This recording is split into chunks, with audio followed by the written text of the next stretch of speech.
don't know if you've heard, but there's an EU referendum going on at the moment. The United Kingdom European membership referendum is scheduled to take place on the 23rd of June 2016. A couple of months ago, I received a ballot card, and as a vapor, I'm part of a 2.8 million strong community that disagrees with a new EU law which affects my ability to keep vaping the way I enjoy. But is being a disgruntled vapor enough of a reason to vote out of the EU? The Tobacco Products Directive became law on May the 20th, 2016, and it affects every part of the e-cig supply chain in some way. New e-liquids and hardware now require a 6-month approval period and approval costs. The maximum tank size allowed by the TPD is 2 mil. That's more than half the size of the most popular tank on the market. They're popular because they work.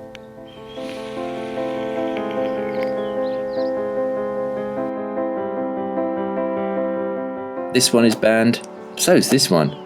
This one is really good, and it's banned. This is awesome. Banned too. This one. Fantastic. Banned. The maximum nicotine strength in an e-liquid is now 20 milligrams per milliliter. When I started vaping on 36 milligram e-liquid. But because of the devices that I use today, I've managed to get down to 12 and sometimes 6 milligrams. The irony is that these tanks that have enabled me to do that are illegal because of the TPD. The official line is that this new law sets minimum standards of safety and quality of all e-liquids and refill containers. But for vapers and the people who have businesses that sell them, the TPD might spell disaster due to additional costs, red tape and product bans. So I set off to Bristol to meet the owner of one of my local bricks and mortar vape shops. Ian Orr owns eCigalicious and is faced with the daunting task of making his business TPD compliant over the coming months. We look around the shop and we see quite a few products which the TPD is going to remove some of the products we see here off your shelves. Yes. How are you as a company and as a vapor, how do you feel about that and how are you going forward? I'm very disgruntled about it. I don't see the sense in reducing the tank size. I don't see the sense really in restricting it to be e-liquid to be sold in 10ml bottles. I think it's going to present certain challenges to a business like ours. At present, while we're still able to sell the stock that we have, I can say confidently that we could find a solution for just about anybody at whatever stage with making the transition from tobacco smoking to vaping. Now, having reduced that choice and options available, that's going to make our job quite a bit more difficult to find a suitable solution. It's going to impact on the consumer because they're not going to be able to enjoy the choice that they might have. And now to disrupt all that, it's just nonsensical to me. And what they had, that I don't think they even were aware of, was a community of people that were not costing the taxpayer any money and they were reducing harm. We've all done what they wanted us to do. And now, do you see this law as stopping that from happening? Yes, it's not limited to that. It's so much more disruptive in many ways. I've been witness to conversations in my own shops. Vapers have said they'll find ways around the TPD. The black market is going to explode across the UK.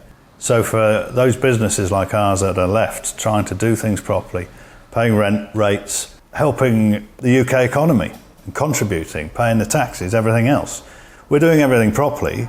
And then you're going to have people just undermining you the whole time, being able to sell it on the street. Because who's actually going to clamp down on these people? What's your position on the EU situation? Is the referendum vote a vapor's choice of getting rid of the TPD? I think this is the danger. I think it's quite a small-minded approach to just pin your decision on exiting the EU simply because of the hash that's been made of the TPD. However, it's extremely frustrating to know that you've got no power left. Your own government has to all intents and purposes, turn their back on you. But I look at other parts of the argument, of the bigger picture, of what is actually best for the whole country. But for the record, I'm going to leave.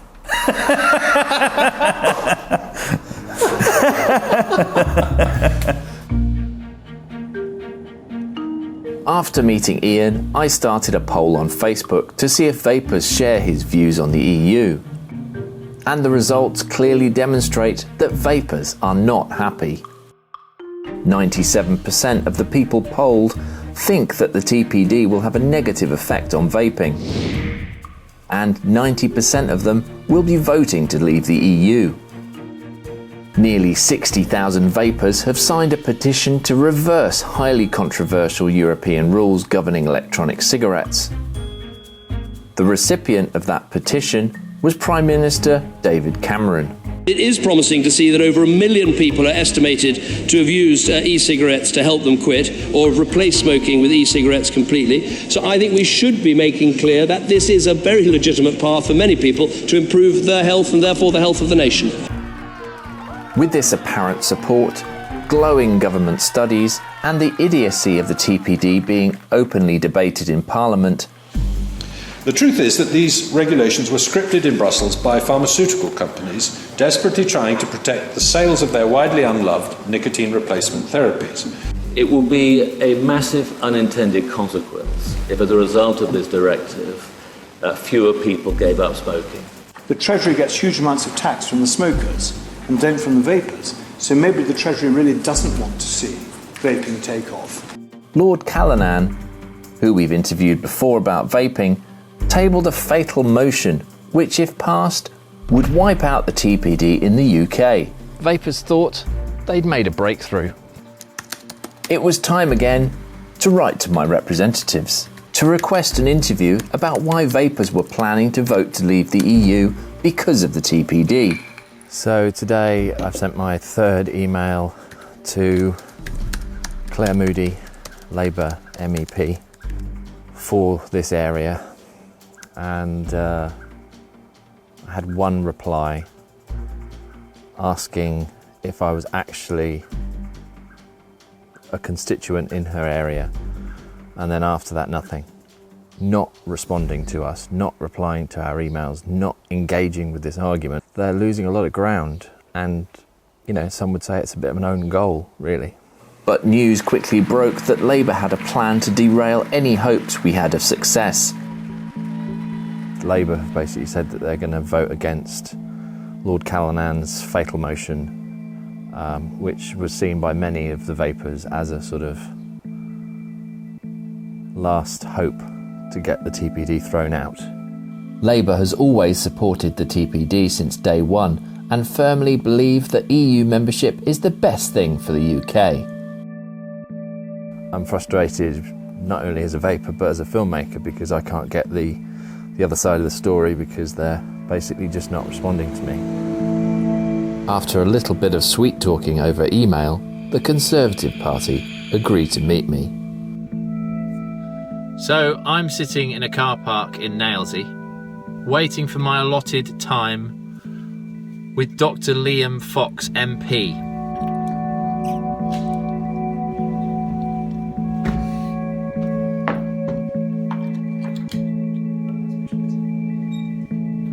Right, firstly, thank you for seeing me here. This is fantastic. Appreciate it greatly.